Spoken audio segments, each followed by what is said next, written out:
That was fun. That was quick. That was compelling. 173 is what RCB have managed after MS Dhoni put them in. Would they take that score? It's what they've got to try and break and snap this three-match losing streak they find themselves in. So we'll look back at that first innings with Ian Bishop and Dan Vettori on Maruti Suzuki presents ESPN Cricket for T20 timeout, powered by IQ 9 5G. You got that right? I think you said 170, or did you say 180? 190? Yeah, I think I said 173. You also said Kohli get 100. He fell just short of that. But 173, what do you make of that? Well, it's spin to win. I think it's a great score on that surface. I think Moeen Ali spun it a lot. Tikshana obviously looked tough at the end, and Jadeja 4 overs for 20. So I think 173 is going to be a really competitive total. Our win probability on ESPN Cricket for scorecard, Bish, has RCB 58%. And CSK the remaining 58 point something, 41 point something. Is that an accurate reflection of the first innings? Yeah, I think it's a score. And I agree with Dan with the amount of purchase we're seeing off the surface for the slower men. It's something that RCB can work with. Hasaranga, I think if he bowls well, would be a big factor. Can I ask you one thing? What's the first thing you said when you came to air there, Raunak? Very first thing you said was quick. It was quick, yeah. I said something about quick, yeah. Yeah. What was quick? Was that right? The over rate, I mean, the innings. Did you feel that way? All right. Did you feel that way? Okay. Well, no. When I heard you say that, it threw me back to a debate that's been going around about whether the umpires should review wides. And it took me back to a colleague of mine and a book he wrote. It's a wonderful prose, Ben Jones and stuff. And it talks about Chesterton fences, about this lay theologian, and a story he told about a guy walking to work, coming up to a fence and having to walk half a mile around the fence to get to work. And one day he decided to bore a hole in the fence. And when he got to the other side, he was killed by a bull. So the moral of the story is understand what a rule is in place for before you remove it. If we start reviewing wides, that hour and a half that you were so pleased about that this innings got over with would stretch into 2 hours, and then people would complain even more. So we have to be careful when we say we need to review all these wides. That is awesome. I feel like I've been enlightened. I genuinely have. I don't mind that, but I also don't mind. I actually don't mind the wides reviewed, and then if you want to extend the game, extend it. I don't know if Dan Vettori he was calling for these wides to be reviewed. Oh, don't get me in trouble. You said it that day. Yeah. I'm just pointing out he did it. Yeah. No, I've completely changed my mind. No. Just remember, you can't review some wides and not review others. If you start reviewing wides, and if you have a game where there are 8 or 9 wides, and guys like that last run out there that took about a minute and a half to be reviewed, then the game, people are already complaining that with all these seam bowlers, games are taking 4 hours. It'll be even longer. So we have to be mindful of that. Yeah, absolutely. Therefore, we have the 100, which Dan Vettori is all set for in a month's time.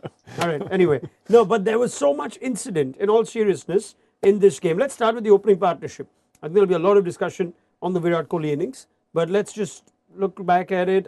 62 in 7.2 overs, Faf striking at 172. Virat Kohli striking at less than 100 of 33 balls. Makes sense of it. Well, Faf played exceptionally well, and he probably played the innings or the style that he wanted to play in terms of being able to take the game on. And to a degree, I thought Kohli did that as well. I thought he looked like he wanted to take the game on. He was a bit more aggressive than normal, and then he slowed down, which was strange. So he had the initial start that I think everyone was clamouring for, along with Faf, and then there was the slowdown in the middle stages, and the slowdown led to Maxwell's run out and potentially his own dismissal. I'm going to come to the Kohli innings in a second, Bish, but I want to talk about the run out because that happened first, and there's a lot of social media hue and cry on these two being prime candidates for that sort of run out, and we've also discussed in the past the merit of the quick single in T20. Dan hates it, thinks there's far too much at stake for far too little. Just take me through that with Kohli and Maxwell and that run out. I think it's straightforward.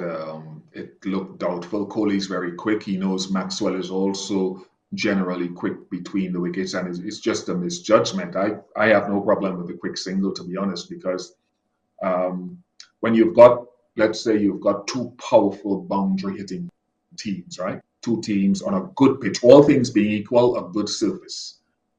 They're going to go toe for toe against the best. And sometimes the thing that I've seen in this tournament that has defined the winning margin is not necessarily the single is part of it, number of balls scored off of, and it's not necessarily boundaries, it's the balls that you scored off in between boundaries. So I think there's a defining place for it, but like everything else, running is a judgment.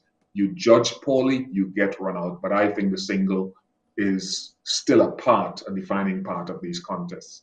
I think we've spoken of this before. You think otherwise? Well, I think Bish is right, it's judgment. And to just tap it to cover and run is not good judgment. So we should assess each single or each run out on an individual basis on their merit, because it's just a poor run. And it was a run where he was in a rush to get off strike because obviously he wanted to keep turning over the singles, and then Maxwell, who was as quick as anyone, just couldn't get there in the end. So what it does is it means we don't get to see Maxwell bat. We don't get to see Maxwell put pressure on their spinners, which we talked about before the game, his ability to play spin. And so all that just for the sake of a quick single is just, it can't be worth it. I mean, there are arguments to make for certain players who are more keen to take these singles on because they back themselves to take it, and it also sort of gets them going. Can never see Chris Gayle wanting to take single to something like that, and I guess even the non-striker knows he doesn't expect a quick single there. But are these the kind of things that get these batters going, therefore they are important to them? Or is it easy to tune even players like this and say, when in doubt, don't take the single? There are players that prefer not to take the run than to take off on it.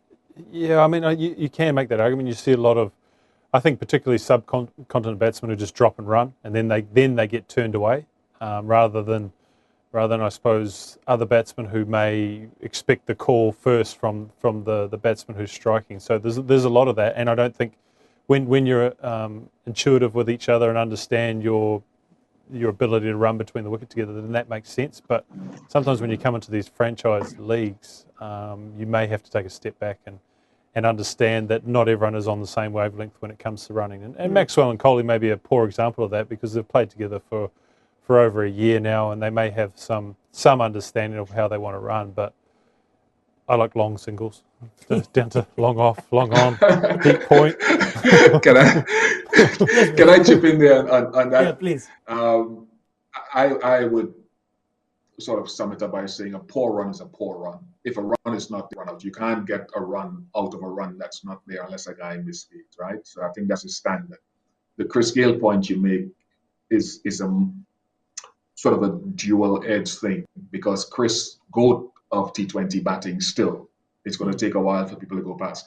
But I know for a fact, and I've seen it with my own eyes, Chris was happy, for example, in the power play, biding his time and hitting boundaries. But what it destroyed the rhythm of was the other guy on the other end. Someone, say like a Shea Hope, who wasn't a boundary hitter, but liked to run to get into his innings. So it stymied him. So there's a dual impact and effect. If you're not going to take singles, it does hamper some players.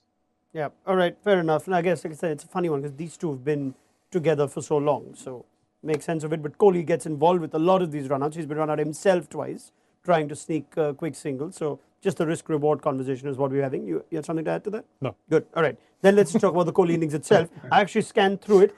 Even I saw that he started like he was going hard and, then sort of slowed down. Seems to have gone around the ball throughout that innings, Dan.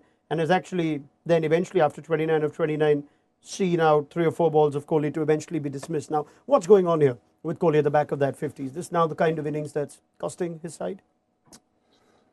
I think we've got to say that it was a very good spell of bowling from Moeen Ali. I mean, when the off-spinner can put that much pressure on a right-handed batsman, trying to get singles, trying to not even look to be aggressive towards him, showed that the pace that Moeen Ali was bowling, and had quick spin. I think that's the thing that may separate this surface, that it did spin quickly. But it just feels like it comes down to intent. At no stage did Kohli look like he was going for anything but a single. Yeah. And so you plant the foot down the crease and you wait for the ball to come, and then if the ball's in the right spot, you can manipulate a single. And Kohli at his best just takes on off spin. He's aggressive. He hits them straight. Then he hits his hard ones.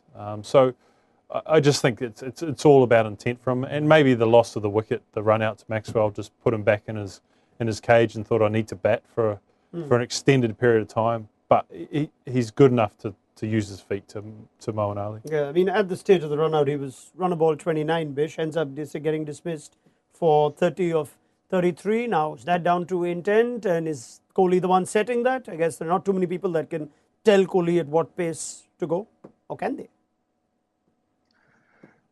Anyone is beyond advice, to be honest.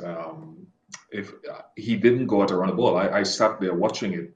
You're absolutely right. And for a while, let's say 10 or 15 runs, I thought he's not even going at a run a ball, or he's just going at a run a ball. He didn't get ahead.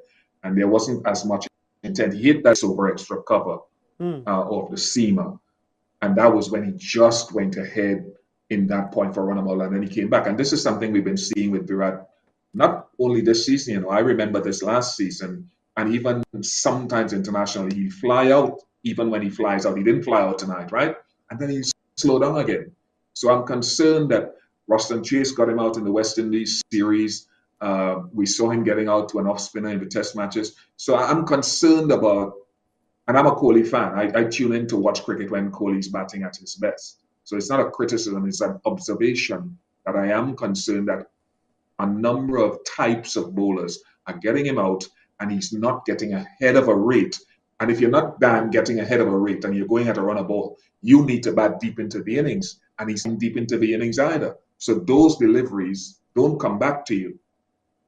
However this match goes, even if RCB win it, that is not an innings, but even given the difficulties of the pitch, that you could say caused a match-winning total per innings. Yeah, fair. I'm with you on that. 11 of 15, then he hit the 6 of Simarjeet to get to just over on a ball point that Ian Bishop's making. The wicket itself is a story and a conversation on its own about Kohli versus off-spin and the quality of Moeen Ali's off-spin in the over, which I can come to in a moment. But the point that Bish makes, he's spoken enough about where he stands on this catch-up batting. And Kohli, I'm sure, would be telling himself, that has been my role, since we remember T20 cricket or Kohli at his prime, that if I bat through the innings, I'm going to get a big 70, 80.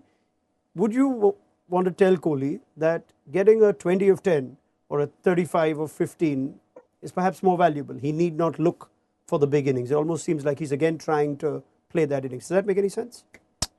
Yes, it does. And I think you look at Kohli in that, is it 2016 season where he got all those runs, that is the style that I think he played in. You'd have to look back and make sure of that, but it felt like he was always aggressive. It felt like he was always taking the game on. And maybe that was at Chinnaswamy, where you could trust the surface, you knew what was going to happen, and therefore he would just play and play and play. And you could see straight away teams were put under pressure. And at no stage I don't think he's put CSK under pressure in this, and they were able to bowl. So I think there is merit in what you're saying, but I don't think it'll just be a 20 off 10. If he gets the 20 off 10, then that'll quickly turn into a 50 off 30 and a 60 off 40. So I like Bish's phrase there around it's an observation, not a criticism. There's an easy path forward, it seems like, if he tries to take that intent on. Would you have that word with him, Bish? Just try and tell him, don't worry about playing 50 balls. Don't worry about that. Just even if you get out in the pursuit of 60 or 40, you'll at least be out 30 of 15, 18, 20, whatever. Nail hit with the hammer on the head. That's where I'd go. That's where I'm trying to convince myself in watching and being involved in T20 cricket. It's sort of like the Ishan Kishan innings when Mumbai won the other night. It wasn't a big innings, but he flew out of the blocks and got a quick 20, as opposed to soaking up 13 off 20 as he did one game earlier. Sanju Samson struggled the other night. His half century was almost a run a ball. But when he makes his 20s and 30s, it comes in quick time. And it seems like it's impacting wins in combination with the other batsmen. So I'm starting to lean towards, in this format, whatever you do, try to do it quickly. If you can go big, for me, then fine. If you're anchoring the innings, and I don't like traditional anchors and guys that are aggressive around you. You have to have a minimum strike rate, minimum run out. If the pitches are good, 125, 130. Okay, there is also an extension of this conversation of Kohli against off spin, and I'm doing a lot of disservice here to Mahipal Lomror and Rajat Patidar, because if Bangalore win this, that's the partnership to talk about. But I guess we could save that for the end of the game. Since we are discussing Kohli, Bish breaks up good point actually about off spin. Seems to have his struggles against Moeen Ali in particular. He's been out multiple times, not a matchup we discuss often, across formats, if that ever makes sense to those who don't buy across formats sort of numbers. But there's a type of bowler that's getting him out now. I mean, off spin. Have you ever thought of Kohli weak against off spin? I know you made a comment a little while back saying he dominates off spin when he's going well. I think once he's in, I can think of the likes of sort of an Ashwin or a Harbhajan bowling really quickly to him in a power play, and him just looking for singles and potentially not dominating them. But this is different. This is Moeen Ali trying to spin the ball wide of off stump. And you're right. I feel like I can see that dismissal a few times, whether it's in test matches, and that's a huge amount of credit to Moeen Ali around his style of bowling, and the fact that he was able to hit those areas with a little bit of drift and then that quick spin back. So this type of bowling seems to have struggled him, troubled him a little bit as of late. So is it a magic ball, or has Kohli contributed to making that look good, or is that just a great ball? That's a great ball. It's a fantastic piece of bowling, and the surface has allowed it to happen, and the fact that Kohli's only looking for ones has allowed it to happen as well. Okay. Bish, anything on that? Just the wicket itself, you bring up the point of Frost and Chase, the off spinners that may have success against him. Moeen in particular has had success against him. And feel free to talk about batting technique. I know you always are cautious too. Yeah. What scared me when I saw the dismissal was how much Virat missed the ball by. There was a gap of about this much between bat and pad. And we're talking about off spin, as I mentioned in Test match in India when England's off spinner got him out. I can't remember who it was. And then we're talking about leg spin. Every time we go into a match, leg spin being a nemesis of Virat Kohli. So how many different types, since he's been out of form, different types of bowling are his nemesis? Yeah, I think Dom Bess had some success against him. Number of off spinners have had success against Kohli of late. So drives the point home, I guess. We could come back to this chat at the end of the game, unless you prefer we don't. Now let's talk about Patidar. Yeah, we'll talk about Patidar and Lomrod. Fascinating game up for grabs though. There's a lot of incident there, and incident to nicely get deep into, which is why we went into the Kohli wicket and the run out before that. A good game on our hands. Patidar, Lomrod, Dinesh Karthik have all played their part in taking RCB to 173. Are we expecting lots of spin from RCB as well? Yeah, I mean, Shabazz, I think, opening the bowling. Then obviously they have Maxwell, who I think will bowl really well on the surface, and then Hasaranga will do what he does. So it's going to be a huge challenge for CSK to chase this down. So you're backing RCB to defend this then? I think it's going to be a good game. Okay, fine. Bish, give me a prediction. No, RCB have a chance. I don't do predictions unless you command me to. Can I? I'm not going to do that. You give me another lesson from another book you read at the end of the game. I'm not going to do that. Yeah. I'm going to press my switch and cut you off. No, it's all right. It's all right. It's fine, Bish. No, I'll wait for the end of the game for you. You're a big man, like I said. All right, pick up the chat with Ian Bishop and Daniel Vettori at the end of the game. Join us then on Maruti Suzuki Presents ESPN Cricket for T20 Timeout, powered by Q9 5G.